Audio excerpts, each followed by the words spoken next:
family, and who better to do it than Pat? Right, Pat? Right. Today is Wednesday, the 26th of April 1995. I'm up at Port Macquarie at Brian's house. And Kathleen? Brian and Kat's place in Port Macquarie. The reason why I'm up here is that I've just celebrated my 70th birthday, and my son John, as part of his present to me for my 70th birthday, sent Jan and I up here for a couple of days to Port Macquarie by plane. We nearly got the wrong bloody plane, but that doesn't matter. And to spend some time with the eldest member of the family, Sheila, and with my brother Brian and Kat. And Brian has asked me to give some outline of the Longhurst family history. One thing that always intrigued me when I learnt when I was about 3 or 4 and started to take notice of things around me, why the hell I was called John and everybody called me Pat. I sort of never worked this out properly because my name is John Patrick, of course, but everybody said that's Pat.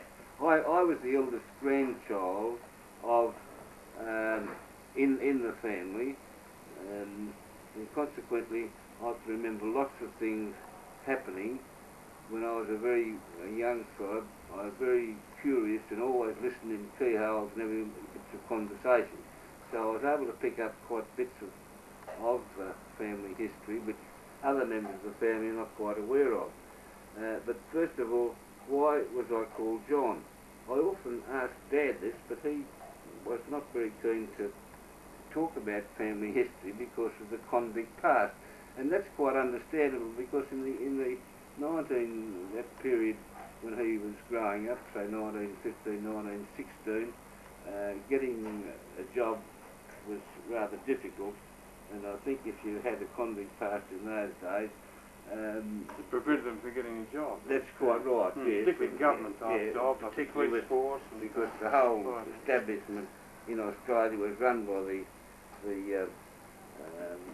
I don't know what to call the buggers, but the people from England. What they call the colonial rule. The colonial rule, and of course the convicts were the ones that come out and did all the work, and the ones that were in the army and the soldiers, so they made sure that the convicts did the work and they did nothing. So it's quite understandable that it wasn't wise to let people know of your convict past in those days, because of very fashionable now, though. But today, in 1988, when we started to celebrate not the birth of Australia, but the arrival of the English settlers in Australia in 1988, of course other people have been living here for thousands of years before, but people started to delve into their history, and it became very fashionable to say you were descended from convicts, because they were the major number of people that came to Australia. The rest were only soldiers to look after convicts. And the idea they sent the convicts out to Australia was to get rid of them out of England because they're a bit overpopulated there. And so they were the first immigrants really to Australia, but they had no choice of whether they came here or not. Anyway, it gets back to the story. The family in Australia was descended from John Longhurst, who came from a village called Ruckings in Kent. Now, in his younger days, he was a fairly wild sort of a fellow, and I think he went to the local pub one night and got a bit of steam under him, and he and his son broke into a house in Ruckings and pinched some clothing and money and so on, and he was arrested and charged in the court there. There is a copy of the indictment around, but I don't think we've got it. We'll put that on the camera later. We'll grab that later. And he was sentenced to 10 years transportation. I suppose in these days, for that offence, you'd probably receive a caution and told to behave yourself and not come back again. But in those days, under the harsh criminal laws in England, he was sentenced to 10 years transportation, and so he was taken to a bar called the Fortescue, which was a ship moored in the Plymouth Harbour, I think, or one of those harbours in England. And from there he was transferred to a ship called the Barossa with 336 male convicts, and that was left there in England about 1839. And there's a manifest here with a copy of some of the members that were on that ship, and there's his name, John Longhurst, and he was a Protestant, and he was a farm labourer, and he was guilty of housebreaking. So he came out in that ship to serve 10 years in the colony. A fact to be noted there is that was in 1839, and that was probably about one of the last lots of convicts that came out to England, because I believe around about 1840 or around about that time they ceased sending convicts out to Australia and started to shove them or somewhere else. Anyway, John Longhurst arrived in the colony, and from what we can understand, he was, rather than serve his term in prison, in those days they had cut up the land and given grants to various members of the soldiers and free settlers, and they were just allowed to go out and stake their claims in the land, and then naturally they wanted labour to work their properties, because being the landed gentry they didn't want to do the work themselves.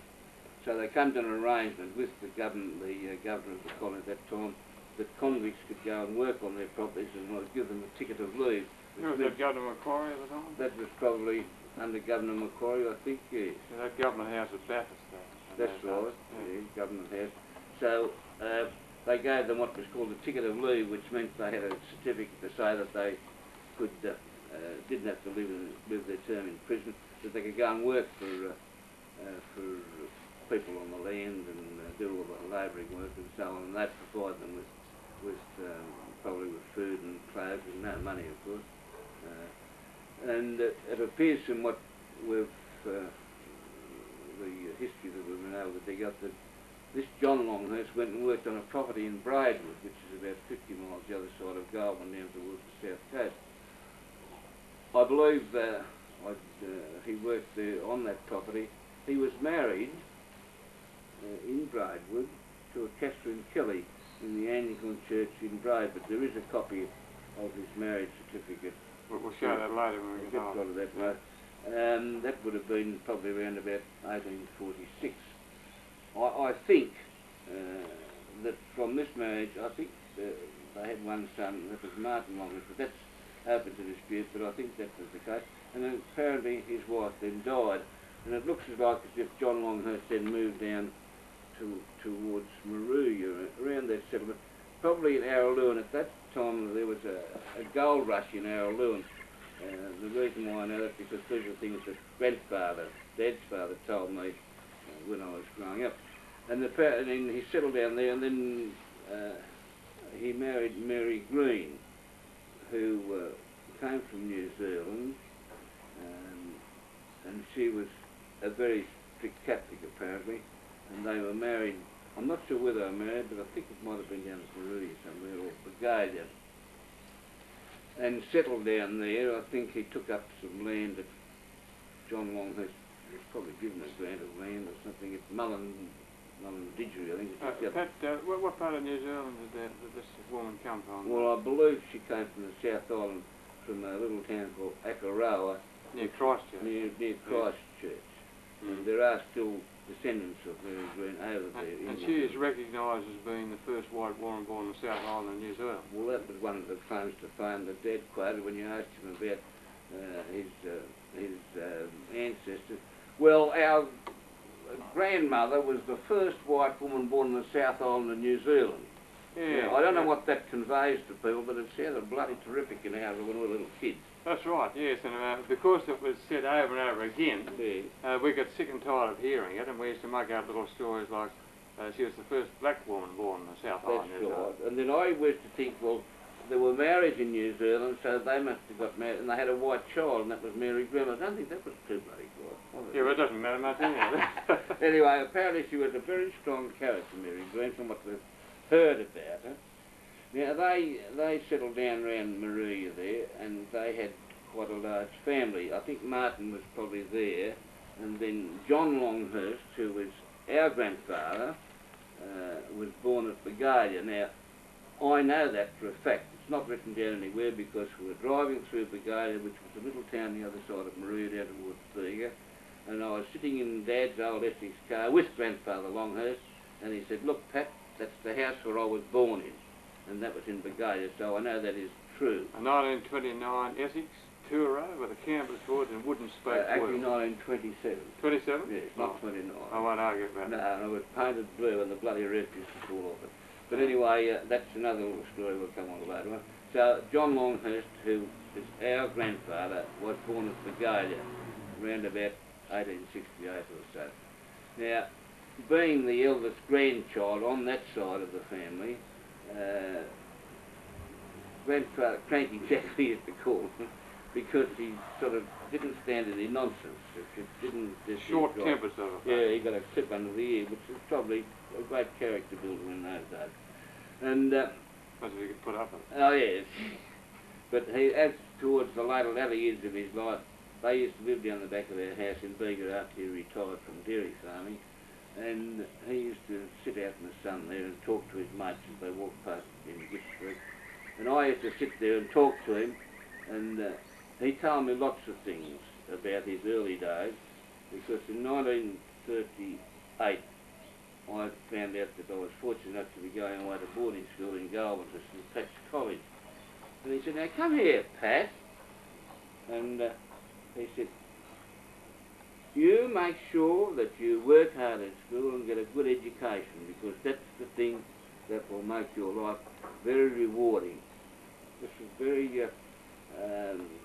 fine words from someone that was Good sound advice. good sound advice From a hard-working battler. dairy farmer. And he said, "Now, you're going to Goulburn, eh?" I said, "Yes, Grandfather," because I didn't know where the hell Goulburn was, but it was a big thing in my life. I was about 13 or 14 at the time. Now, he said, "I know Goulburn well because I used to play football in Goulburn." Now, not many of you people would be aware of that. I'm sure a lot of his children would be aware he played football. What sort of football is that? The rugby league thing, you know. Rugby league, Not right. that fun they got then. Oh, well, that makes sense. Yeah, well, rugby league, yeah. He wasn't a lily white, a union player. No, he was one of the workers, you know. The rah-rah. He didn't go to university. He learned his Oh, I was one of the workers and I played in the University of the Hard Knocks. That's where he went to. Anyway, he said, "I know Goulburn real well." He said, "When you get a chance when you go there, there's a Bob Gordon that lives in Goulburn, and now he's got a pub in Goulburn." And I knew where his pub was in the hotel. He said, "But he and I played football together, so he's a great mate of mine." And I said to him, I said, "How come that you went to go?" "Oh," he said, "I used to work around Bradeville a lot," he said, "and particularly in the gold rush days of Araloo," and he said, "and one of the things I worked on a bullock wagon, taking the gold down to the Maruya River where the ships used to come in and take the gold to Sydney. So if we had a few days off, we used to take off to Goulburn and play football up there and stay 2 or 3 days and then come home." That's a bit of a background to grandfather. Where's the bloody all Yeah, it's good. all over the place. Well, we've got the sheet in front of me there, all the bits and pieces. So I better go and have a look at the camera and see if it's Yeah, functioning. okay. Oh, sorry.